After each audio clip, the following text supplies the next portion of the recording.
inni akkamitti warii mallaqa araba irraa fudhatee arabi Imireet fa'a irraa jara irraa gargaarsifatee diroon maal kana qabatee baandaa isa malee ka warii araba irraa fudhate nu akkami baandaadhaa jedha. Muummichi ministeeraa warii irraa fudhate malee araboota fidee yookaan araboota galee an araba jedhee yookaan biyya gargaarsifate san akka keessan kanatti itti galee ummata ofii waraansifne jechuudha. Isin Oromoo gantaniiti diina Oromootii galtanii kalee Oromoo nuun jettanii hadha Amaara nuun jettanii ummanni Amaaraa illee dhiifama naa godhaa akka jara isin himate. Nuti Amaaraa kaolii aannuun mormiin amma asirra dhiyaate kun sanii bara waan biriinti. Amma mormiin dhufe maali beektani? Muummicha ministeera Dr. Abiy Ahmadiittu Oromoof qabsaa'e moo Lidatu Ayyaaluuti. Interviin hadhaa kun sanii bara. Jennaan lakki Dr. Abiy Ahmad Ali Oromoof hin qabsoofne namni qabsaa'e Lidatu Ayyaaluuti. Anitti isin gad dhufu jira jawweetu irraa dubbachuu deema. Anaan. Namni hadha Oromoo waa godhaa jiru waallee godhuuf duratti araakkiiloo dhufuu qabu eenyu yaadaan amma Lidatu Ayyaaluuti. Am dubbisni galee araakkiiloo abbichuun bahee Lidatu Ayyaaloo dhufuu qaba. Amma Jawaar Faaxuu fi dhufnan jedhanii faannoon dhufuu qabdii or TPLF deebuu qabdi itti fufi Profeesar. Oromoo Itoophiyaa kun karaa Sudaan South Sudaan yeroo itti galu kan dhaqee naannoon mootummaa kana baandaan kana caaletu jira moo yookiis Keeniyaa. Keeniyaan iyyuu ilmaanuma Oromoo amma Oromiyaa keessatti lixxee boongiidhaan akka ishee dhugattu kan itti waamee qottuu itti naaseenidha gaafa Uhuruun ture. Gaafa karaan Laapset jedhan sun eebbifame. Qottuutii as keessatti waraana bilisummaa Oromoo naanolii jedhee kan waammate eenyudha kana caalaa baandaan jiran. Sanii lafa dhaabbatan utuu hin beekin. The foundation for everything we are aspiring to transform the life of our people. If we could eliminate Al-Shabaab and oil from this region, you can see how Meejarraa dubbattu. Keeniyaan gaafa ilaala uummata kana uummata siyaasaa beekaa waa dubbataa jettanii. Okay, ilaala jabina Dr. Abiy yoo akkas ta'e abbichuun yookaan Dr. Abiy Ahmad Ali Keeniyaallee abbichuu ajajaa jechuudha. Keeniyaan shanee findee Keeniyaa guyyaatanii gaafa uruusan Keeniyaa keessa shanee fixan. Maal jedhama inni Keeniyaadhaan koottuu naadhaa jedhee eessatti Itoophiyaa immoo Keeniyaa keessatti meelaala waan jedhuuf siyaasa jarri daladdu meelaala. Mee bar waan hin fakkaanne bar waan jarayyuu diqqeessu yookaan muummichi ministeeraa mootummaa keenyaa ajajee kan kaarfisan fudhachiisu taate abbichuun bareenumaa gajjettee salaatuu fi qabdi jarrillee.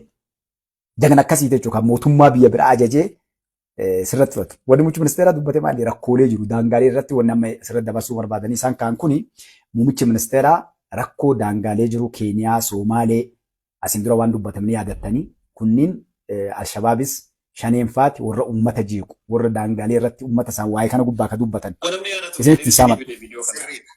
Haayinaa galatoomii kan dhaqee waammatee alagaa waammatee ummata mataa isaatii OLG wajjin ilaalcha siyaasaati yoo addaan baate kan itti keessa lolu ilmaan Oromooti gadameessa haadha Oromoo keessaa kan bahe dabar kottuutii naalolii kan jedhu kottuutii naalolii jedhee kan waammatu achirra dhaqee Eessatti? isa kamtu sitti dhiyaata isuma bisa jalqabne isa kamtu irra sitti dhiyaatame kana keessaa teeti haati malaalaa ol yaadachiisu barbaachisaa jechuuf hin jedhe baandaa sana.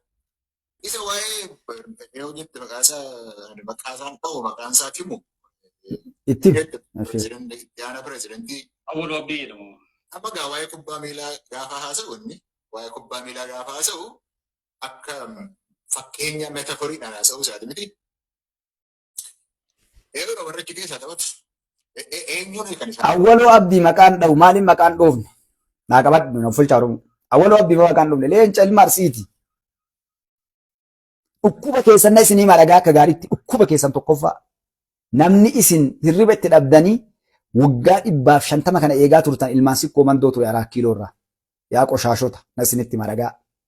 Maqaa isaan dha'uu jedha. Sakkaaraamiin keessanuu gartee kan isin farshoo dhuddee kijibduu maqaadhaan Awwaaluu Abdoo dhiira naqannaqxee gartee hadhaa biyya tana gartee bulchaa jiru keessaa tokko. Maa maqaan dhoofne? Dhahi maqaa jabaatee laafatee isin tokko nama maqaan isaa maqaa islaamaa kana dha'e maqaa dha'uun kabaja dhageettii akkan horanneef akkasiin karaa barsiin. Awwal maqaa jedhu san wanni hadha muummicha ministeera duulaniin maali? Abiy Ahmad Ali Ahmad maqaa jedhan kana isa qofaan addunyaa keessatti biyyoonni addunyaa Ahmad maqaa jedhanii dhabuun barbaadan. Eerpoortii keessan dabru baraa namni maqaa isa dhunna qabu beektanii nama keessaa fi eerpoortii addunyaa guutuu keessatti maqaa Ahmad qabaachuu keetiif jechuudha. Maqaa guddaa maqaa nabi nabbi tala salaatu wassalaam. Wanni isaan hirriba dhoorkee hadha Arabni akkas gootee Dubaayii maalii yoo gootee qawwee achii galchee birrii achii fuudhee waa hunda isaan ijaara jettee jedhu wacuuf kanaaf biyya ijaaraa jira bara Dubaayii bakka fedhe irraa yoo fuudhe. Bakka fedhe irraa yoo dhufe biyya feeti addunyaan guutuu waliin dalagachaa jirti. Amantiin gandaan lagaan osoo waliin qoodin. Adhallee isin diqqeenna keessan bakki isin irraa mul'attan dhoqqee kalee san keessaa mul'attan. Dhoqqee miliinikalee dhiitu gartee.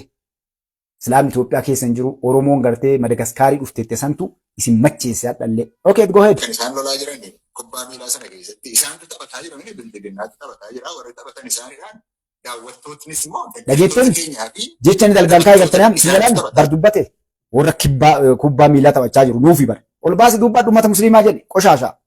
Na uffolchaa jecha kana. Na uffolchaa. Dhukkubni jaraa summiin na uffolchaa akka gaariitti jecha amma jedhe san na uffolchaa. Na butti yeroo garii dhiifama. Ol baasi dubbadhu. Jarri sun jettu sun jarri tam. Eenyu awwalaa abdoo tuttee jarri atadhaa kubbaa miilaa dhallee keessatti taphachaa jiran jedhan kun eenyu namoonni addaa kan dhufanii hadhaa biyyattii san keessatti taphachaa jiran. Nuti an akka nam tokko na dhagaa. Sabni Oromoo kamuu namni haqa dalage kamuu waan tokkorraan sodaadhu amantii kiyyaaf yoo gosa kiyya ta'ee ilma arsii ta'ee ilmi arsii seeraa dalagaa dhaabbichuun bara arsii ta'eetiin. Hedduun namaa kanaafuu nachoonni maltanii jechuudha. Taphataa jira jechuudha. Daawwattoonni garuu amma kubbaa miilaa addunyaan gama taphatu TV irra teessee nama laalta maal rakkoonsa namni hundumtuu garri guddeessiyyuu TV irraa laala bara. Namni istaadiyoomii keessa jiru nama muraasa. Isin barra alaa warri teessanii kana arguu hin dandeessani jechuudhaati immoo kuni waanuma awwaloo abbii sanarraatii eegamudha. Akkaataan inni itti yaadu waan hin beeku jechuudhaaf hin jedhee. Warra awwaloo abdoo hin beeku. Tapha isaan taphataa jiranii. Warra awwaloo abdoo dhageettanii? Warra awwaloo abdii. Dhageettanii? Warra awwaloo abdii. Eenyu warri awwaloo abdii maa adda baase? Ittaanaa pireezidantii naannoo Oromiyaa addammaa baase. Warra. Maqaayyuun dha'uu jedhe. Kan ture malee. Kalee. Isaan sana keessatti taphataa jiran namni ilaalaa jiru yoo jiru tapha gadhee taphataa waan jiranii fi taphi isaanis dorgommiin isaanis hedduu jibbisiisaa waan ta'eef namuu jibbee istaadiyoomii keessaati achiis baheeraa inni TV irratti ilaalu kan ilaalus hin jiru tapha isaaniitu tapha nama ilaalu miti. Kubbaa miilaa isaanii kan ilaalu miti amma jibbisiisa diksiisa hedduu nama diksiisa nama balaqqamsiisa. Waan isaan hojjetan namni ilaalaa jiru hin jiru siin jechuudhaaf hin jedhe yoo meetaforiitti inni dhimma ga'e meetaforii isaatti itti dhimma gahuudhaatiif hin jedhe. Lammata bilchiginnaadhaati waan humna illee TV irratti wanta taphatanidha isaanii. Warra awwaloo abdii irraa bahee bilchiginna deebi'e. Warra awwaloo abdii bilchiginnaa miti. Miidiyaa jirtu hunduma ishee OMN eegalee cuuree ukkaamsee balleessee kan isaa ta'u duwwaa tolfate. Kan mootummaa sana iyyuu waan ofii isaati inni tolchetti itti kennaa. Akka tolchan viidiyootti editii godhanii waajjira muummicha ministeeraa keessatti tolfateeti isatu achiitii baasa.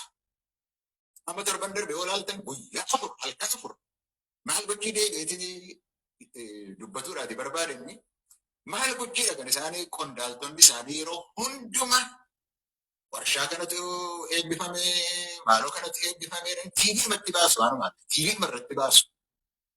Namoota isaan Finfinneettis waamanii nama biyya alaas haa ta'u nama biyya keessaas haa ta'u kostaati waan nuti hojjenne ilaalaa TV irratti baasu. Isaanii nama bulchiisnis siyaasnis dinagdeenis waanuma TV irratti taatee jechuudha.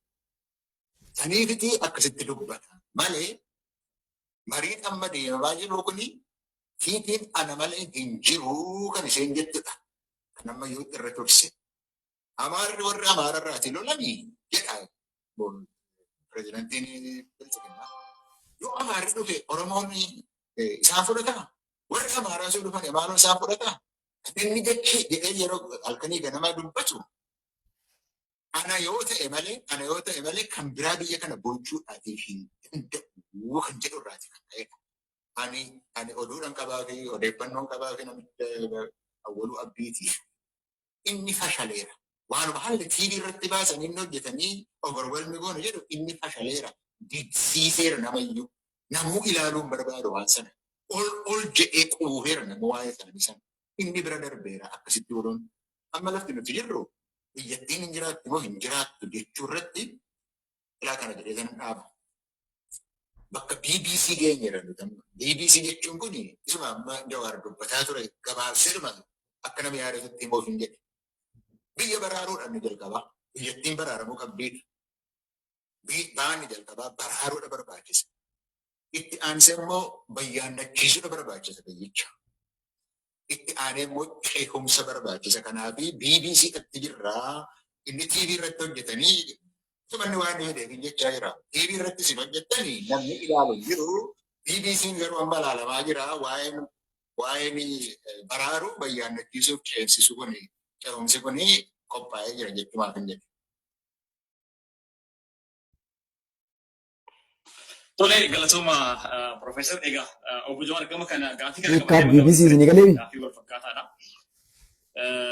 Ibsa mootummaan irraa sirriitti dhaggeeffatanii jirtanii miidiyaalee mootummaan qabu hundarratti yeroo wal fakkaataa fi haala wal fakkaataadhaan dhiyaachaa ture ibsichi.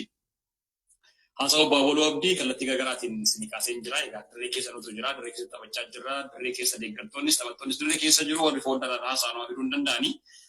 Ergamni isaanii ergama biyyoota diina Itoophiyaa ta'an, ergama diina nikkaa Itoophiyaa ta'an yookiin immoo qaamii xalaat warreen jedhaman irraa fudhatanii jedhamutti duudhaa banan malee sababa tokkoyyuu hin qabanii gaafiin uummata Oromoo deebi'ee jira. Gaafii uummata Oromoo kan qabatee as jiru